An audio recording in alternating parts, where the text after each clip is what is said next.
It's an update what I'm doing with the 72.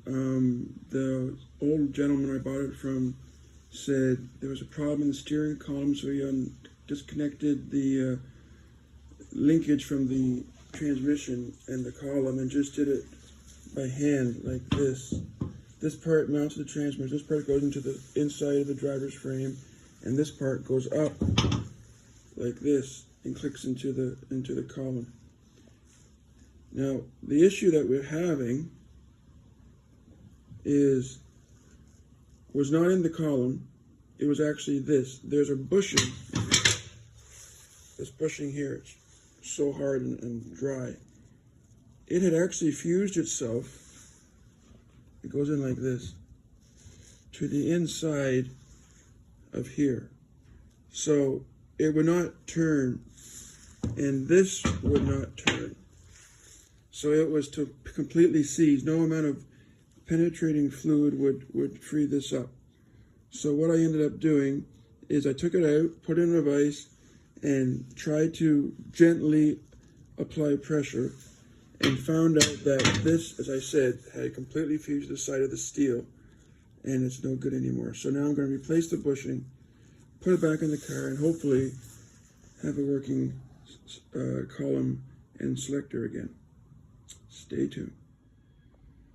It's a little while later, and I manufactured my own bushing. You can see that red piece I put in there, a new clip. This bolts to the side of the transmission. This goes inside the frame on the driver's side, inner frame, and this now moves very freely, so it can shift, hopefully in the car, just as easily. Hard to do with one hand, but you get the idea. What's supposed to happen is this rod kind of stays vertical and the bottom one moves around. Either way, I get it back in the car and I'll show it to you.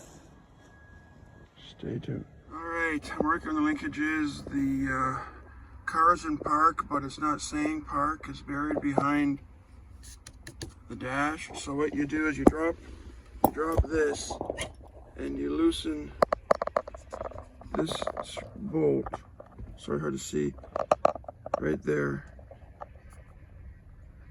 and you pull it down.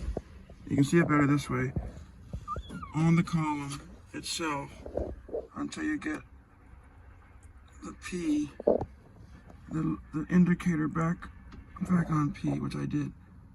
Alright, now I'm going to tighten it back down and hook up the other side. Alright, the following morning there's a linkage back in the Cadillac. Unfortunately I'm by myself, so I can't do both, but this is the bushing I put in, and I'll show you how it works from the top end. Alright, here we go. The selector is now at P. I'll go a bit zooming in. So, reverse, neutral, drive 1, drive 2, low. All where it's supposed to be. So, this is fixed. Now I have to tune up the car so I can get it running. So stay tuned for that. Also, I want to show you something else I bought. I'm pretty sure one of my viewers is a local guy who has done trim work for me in the past. I was able to source these rocker moldings for my 60 Fleetwood. Yes, they're damaged, but they're not easy to find. This one even has their old rocker still attached to it. And it came with some really nice overall kick panels, or, you know, the plates that go in the door jamb. Either way, hopefully he still does polishing and repair of these. Hopefully he can fix them for me. If not, well, I'll have to keep looking, but I'm hoping he can fix them.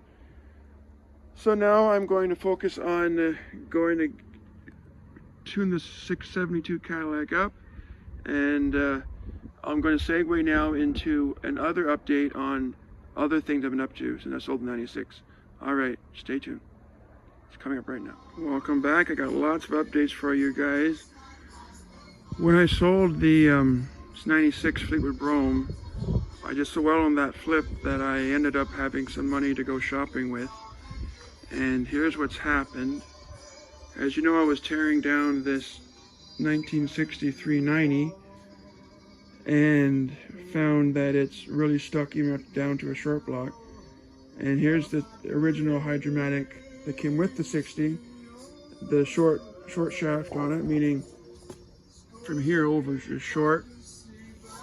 So I ended up buying a brand new, fully rebuilt Hydromatic out of a 56 Cadillac. The gentleman ended up putting in a 700R Ford transmission and kept, this only has 2,000 miles on it, so it's a brand new tranny, long shaft. As you can see, it's much longer than the original 60. But all I gotta do is just shorten the drive shaft and it will fit in any car I want to put it in. Probably be the 58. I want to sell that car as a fully rebuilt car, so a new transmission would be great. And speaking of my 60, I have lots of news on this car. This is a fully rebuilt transmission on a 1963 Cadillac 390 with 50,000 original miles. Complete drop and go unit. It was running when I bought it. The car was being scrapped because of corrosion on the frame. And unlike me, he didn't fix it. He just parted it out. So this is an amazing, amazing, amazing find for my Fleetwood here. Just, I couldn't ask for more. It's a drop and go. So I have to finish the wiring, as you can tell. There's my dashboard. I got to finish installing in the car. Put the speedometer and the instrument cluster back in, dash pad, and I can get this running and driving before you know it. But before I do that, I got to finish the 72. But it's so exciting. Stay tuned for more updates. And speaking of the 72, I want to let you guys know also that I got 4 correct rims for it last week. I traveled to get them. It came with these truck rims, which are no good to me. So I got the right rims for this Cadillac, 4 of them with excellent rubber. So the car has radial tires, the correct rims that will accept the correct wheel covers. I got 4 extra wheel covers as well, because this guy that I got these parts from had a 71 Sedan DeVille. He put on custom rims, not my style, but I want the original stuff. It's what I got from him, so it worked out perfect. So now I got all these tune-up parts. I'm going to get started now and get this massive old Cadillac to fire. Thank you all for watching, and I'll see you all down the road.